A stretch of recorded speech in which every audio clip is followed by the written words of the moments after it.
Código Civil. Título V. Capítulo X. Do mandato. Seção I. Disposições gerais. Artigo 653. Opera-se o mandato quando alguém recebe de outrem poderes para, em seu nome, praticar atos ou administrar interesses. A procuração é o instrumento do mandato. Artigo 654. Todas as pessoas capazes são aptas para dar procuração mediante instrumento particular, que valerá desde que tenha a assinatura do outorgante. Primeiro, o instrumento particular deve conter a indicação do lugar onde foi passado, a qualificação do outorgante e do outorgado, a data e o objetivo da outorga com a designação e a extensão dos poderes conferidos.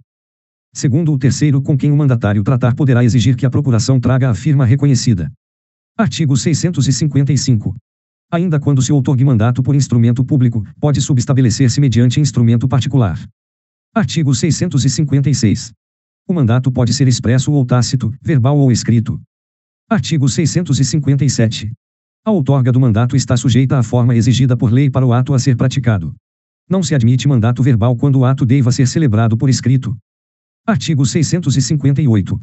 O mandato presume-se gratuito quando não houver sido estipulada a retribuição, exceto se o seu objeto corresponder ao daqueles que o mandatário trata por ofício ou profissão lucrativa.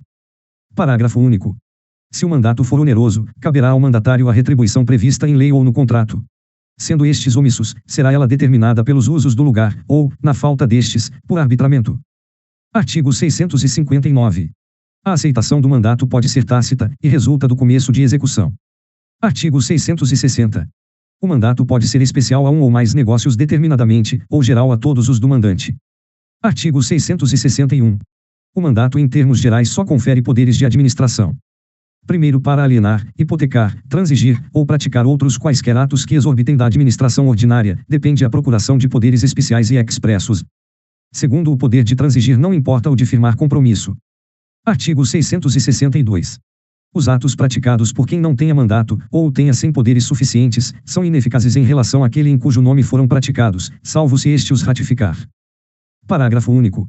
A ratificação há de ser expressa, ou resultar de ato inequívoco, e retroagirá a data do ato. Artigo 663. Sempre que o mandatário estipular negócios expressamente em nome do mandante, será este o único responsável, ficará, porém, o mandatário pessoalmente obrigado, se agir no seu próprio nome, ainda que o negócio seja de conta do mandante. Artigo 664. O mandatário tem o direito de reter, do objeto da operação que lhe foi cometida, quanto best para pagamento de tudo que lhe for devido em consequência do mandato. Artigo 665. O mandatário que exceder os poderes do mandato, ou proceder contra eles, será considerado mero gestor de negócios, enquanto o mandante lhe não ratificar os atos.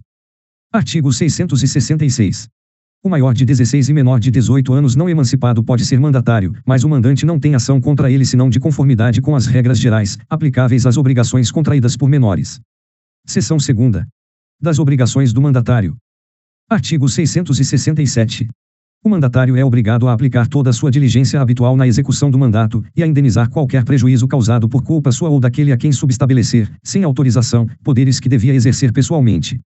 Primeiro, se, não obstante proibição do mandante, o mandatário se fizer substituir na execução do mandato, responderá ao seu constituinte pelos prejuízos ocorridos sob a gerência do substituto, embora provenientes de caso fortuito, salvo provando que o caso teria sobrevindo, ainda que não tivesse havido subestabelecimento. Segundo, havendo poderes de subestabelecer, só serão imputáveis ao mandatário os danos causados pelo subestabelecido, se tiver agido com culpa na escolha deste ou nas instruções dadas a ele. Terceiro, se a proibição de subestabelecer constar da procuração, os atos praticados pelo subestabelecido não obrigam o mandante, salvo ratificação expressa, que retroagirá a data do ato.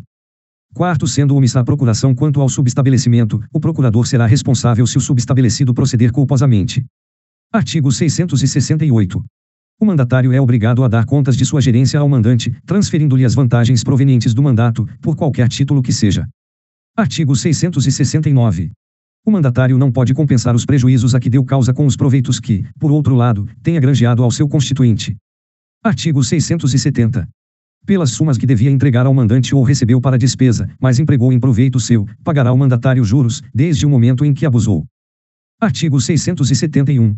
Se o mandatário, tendo fundos ou crédito do mandante, comprar, em nome próprio, algo que devera comprar para o mandante, por ter sido expressamente designado no mandato, terá este ação para obrigá-lo à entrega da coisa comprada. Artigo 672. Sendo dois ou mais os mandatários nomeados no mesmo instrumento, qualquer deles poderá exercer os poderes outorgados, se não forem expressamente declarados conjuntos, nem especificamente designados para atos diferentes, ou subordinados a atos sucessivos.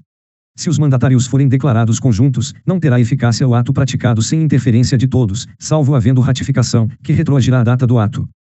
Artigo 673.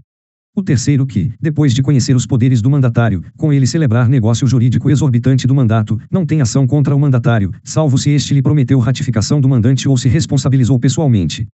Artigo 674. Embora ciente da morte, interdição ou mudança de estado do mandante, deve o mandatário concluir o negócio já começado, se houver perigo na demora. Seção 3ª. Das obrigações do mandante. Artigo 675. O mandante é obrigado a satisfazer todas as obrigações contraídas pelo mandatário, na conformidade do mandato conferido, e adiantar a importância das despesas necessárias à execução dele, quando o mandatário lhe o pedir. Artigo 676. É obrigado o mandante a pagar ao mandatário a remuneração ajustada e as despesas da execução do mandato, ainda que o negócio não surta o esperado efeito, salvo tendo o mandatário culpa. Artigo 677. As sumas adiantadas pelo mandatário, para a execução do mandato, vencem juros desde a data do desembolso. Artigo 678. É igualmente obrigado o mandante a ressarcir ao mandatário as perdas que este sofrer com a execução do mandato, sempre que não resultem de culpa sua ou de excesso de poderes. Artigo 679. Ainda que o mandatário contrarie as instruções do mandante, se não exceder os limites do mandato, ficará o mandante obrigado para com aqueles com quem o seu procurador contratou, mas terá contra este ação pelas perdas e danos resultantes da inobservância das instruções. Artigo 680. Se o mandato for outorgado por duas ou mais pessoas, e para negócio comum, cada uma ficará solidariamente responsável ao mandatário por todos os compromissos e efeitos do mandato, salvo direito regressivo, pelas quantias que pagar, contra os outros mandantes. Artigo 681. O mandatário tem sobre a coisa de que tenha a posse em virtude do mandato, direito de retenção, até se reembolsar do que no desempenho do encargo despendeu. Seção 4ª. Da extinção do mandato. Artigo 682. Cessa o mandato. Pela revogação ou pela renúncia. Pela morte ou interdição de uma das partes. Pela mudança de estado que inabilite o mandante a conferir os poderes, ou o mandatário para os exercer. Pelo término do prazo ou pela conclusão do negócio. Artigo 683. Quando o mandato contiver a cláusula de irrevogabilidade e o mandante o revogar, pagará perdas e danos. Artigo 684. Quando a cláusula de irrevogabilidade for condição de um negócio bilateral, ou tiver sido estipulada no exclusivo interesse do mandatário, a revogação do mandato será ineficaz. Artigo 685. Conferido o mandato com a cláusula em causa própria, a sua revogação não terá eficácia, nem se extinguirá pela morte de qualquer das partes, ficando o mandatário dispensado de prestar contas, e podendo transferir para si os bens móveis ou imóveis objeto do mandato, obedecidas as formalidades legais. Artigo 686. A revogação do mandato, notificada somente ao mandatário, não se pode opor aos terceiros que, ignorando-a, de boa fé com ele tratarão, mas ficam salvas ao constituinte as ações que no caso lhe possam caber contra o procurador. Parágrafo único.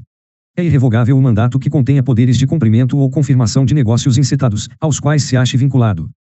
Artigo 687. Tanto que for comunicada ao mandatário a nomeação de outro, para o mesmo negócio, considerar-se-á revogado o mandato anterior. Artigo 688. A renúncia do mandato será comunicada ao mandante, que, se for prejudicado pela sua inoportunidade, ou pela falta de tempo, a fim de prover a substituição do procurador, será indenizado pelo mandatário, salvo se este provar que não podia continuar no mandato sem prejuízo considerável, e que não lhe era dado subestabelecer. Artigo 689. São válidos, a respeito dos contratantes de boa-fé, os atos com estes ajustados em nome do mandante pelo mandatário, enquanto este ignorar a morte daquele ou a extinção do mandato, por qualquer outra causa. Artigo 690. Se falecer o mandatário, pendente o negócio a ele cometido, os herdeiros, tendo ciência do mandato, avisarão o mandante, e providenciarão a bem dele, como as circunstâncias exigirem. Artigo 691. Os herdeiros, no caso do artigo antecedente, devem limitar-se às medidas conservatórias, ou continuar os negócios pendentes que se não possam demorar sem perigo, regulando-se os seus serviços dentro desse limite, pelas mesmas normas a que os do mandatário estão sujeitos. Seção V. Do mandato judicial. Artigo 692. O mandato judicial fica subordinado às normas que lhe dizem respeito, constantes da legislação processual, e, supletivamente, às estabelecidas neste Código.